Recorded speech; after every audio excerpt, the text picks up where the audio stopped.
Hello guys, इस topic में हम लोग डिस्कस करेंगे Dadabhai Naoroji and we will see how he contributed towards the growth of Indian nationalism. ये हमारा सेकंड लास्ट टॉपिक है। इसके बाद में I will discuss in the uprising of Indian National Congress. तो दादा भाई नौरोजी, इनका क्या कंट्रीब्यूशन है, let's look at that. This is our topic for today's discussion. Next to Raja Ram Mohan Roy, इसका मतलब राजा राम मोहन रॉय के बाद में अगर किसी का नाम आता है the greatest contributor of Indian nationalism, तो आता है दादा भाई नौरोजी का नाम आता है। One of the founders of Indian National Congress. ये जो व्यक्ति हैं, इन्होंने इंडियन नेशनल कांग्रेस के वन ऑफ द फाउंडर्स में से ये एक बंदे थे। And he was associated with Congress since its inception. Congress के बनने के टाइम से, इंसेप्शन के समय से he was with Congress.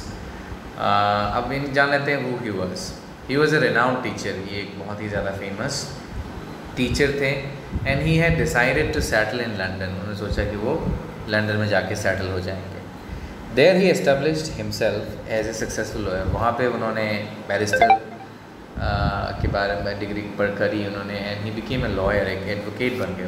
While in London he was elected to the House of Commons on the ticket of Liberal Party. उस समय में लिबरल पार्टी जीत गया था और उसकी वजह से उनको हाउस ऑफ कॉमन्स में जो है उनको एक टिकट मिल गया था। Means he was elected as a member in the House of Commons, जो कि एक ब्रिटिश हाउस है, ब्रिटिश पार्लियामेंट है। He was re elected to the house again in 1892 में फिर से उनको री इलेक्ट किया गया। Now he was the first Indian to become a member of the House of the Commons. ये चीज़ तुम्हें याद रखनी पड़ेगी। पहले ऐसे व्यक्ति हैं, पहले जिनको जो है जो हाउस ऑफ कॉमन्स के इंडियन होने के बावजूद एक मेंबर बने थे। उसके बाद देखते हैं as a member of the House of Commons उन्होंने क्या क्या चीज़ों के ऊपर सवाल उठाए। Let's look at that. He raised issues related to the problems of India. India related problems के ऊपर उन्होंने जो है सवाल उठाए। He called upon the British government to look into the economic state of the country. उन्होंने कहा कि देश की आर्थिक स्थिति जो है दैट इज़ नॉट गुड, आपको उस पर नज़र डालनी चाहिए।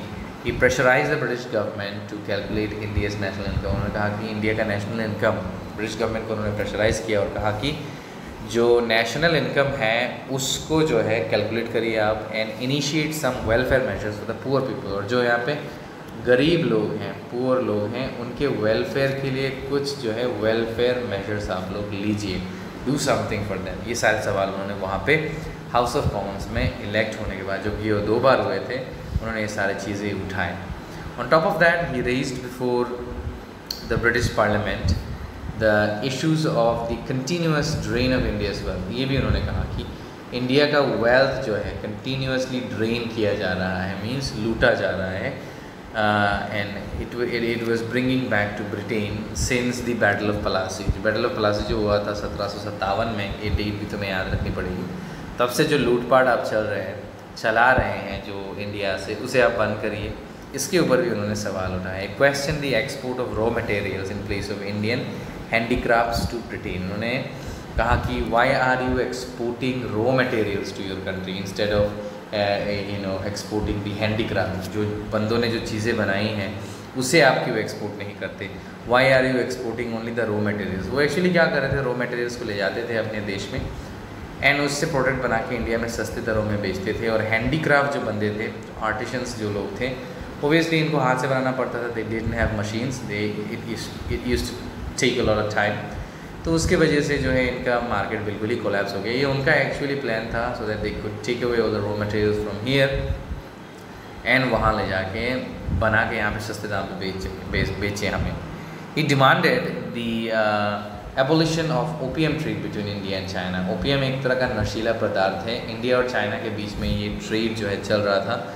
इन्होंने डिमांड किया कि इसको आप बंद करिए, एबोलिश करिए, मतलब इसको बंद करिए। ये डिमांड उन्होंने किया। He pleaded that Indian money should be spent to India only and fought for self-rule for the India। उन्होंने कहा इंडिया का जो मनी है, मतलब जो नेशनल इनकम है, जो भी हो रहा है, वो इंडिया में स्पेंड होना चाहिए। एंड उन्होंने कहा कि इंडिया को सेल्फ रूल देना चाहिए। You should not be ruling like this in India. ये सवाल उन्होंने हाउस ऑफ कॉमन्स में मेंबर होने के बाद ये सवाल उन्होंने उठाए। ऑन टॉप ऑफ दैट और क्या क्या करा उन्होंने, let's see. Naoroji presided over the Indian National Congress thrice in 1886 में 3 बार वो उन्होंने मतलब इन 3 सालों में 1886, 1893 एंड 1906, इन 3 सालों में 3 बार उन्होंने इंडियन नेशनल कांग्रेस को प्रेसाइड किया, means he was the head of the chair and दिशा दिखाया and like what to do, which direction to go. In the Calcutta session of the Congress in 1906 he announced that the goal of Congress was to attain Swaraj. और जो 1906 में जो meeting हुआ था कैलकाटा में जिस पे उन्होंने प्रेसाइड किया था, उसमें उन्होंने कहा कि इंडियन नेशनल कांग्रेस जो है उसका एक ही गोल होना चाहिए और वो है अटेनमेंट ऑफ स्वराज. स्वराज से मतलब है इंडिपेंडेंस, मतलब किसी भी हाल में हमें इंडिपेंडेंस जो है उसे हासिल करना होगा. By which of course he meant self rule. उन्होंने सेल्फ रूल ही मीन किया उससे, not complete independence. Sorry, Swaraj का मतलब होता है फुल इंडिपेंडेंस, मतलब अपना गवर्न, अपने लोग अपने ऊपर राज करेंगे, नॉट दी अदर पीपल. और यहाँ पे इन्होंने सेल्फ रूल का ही बात किया by speaking of swaraj. Complete independence के बारे में इन्होंने बात नहीं किया because he knew that British people were not willing to do that. Thus Indian nationalism lead the foundation of Indian national movement. इसी तरह से इंडियन नेशनलिज्म जो है वो इंडियन नेशनल मूवमेंट बन गया. नेशनलिज्म से नेशनल मूवमेंट में परिवर्तन हो गया. Various political and economic programmes जो है वो भी चलते रहे. नेशनलिस्ट्स ने इस पर साथ दिया, ज्वाइन किया to carry out the nation struggle for freedom. और इस तरह से हमने फ्रीडम किया. एट लास्ट हमें जो है 1947 में हमें आज़ादी मिल गई. उसके पीछे बहुत सारे बातें हैं जो क्लास 10 में हम लोग डिस्कस करेंगे.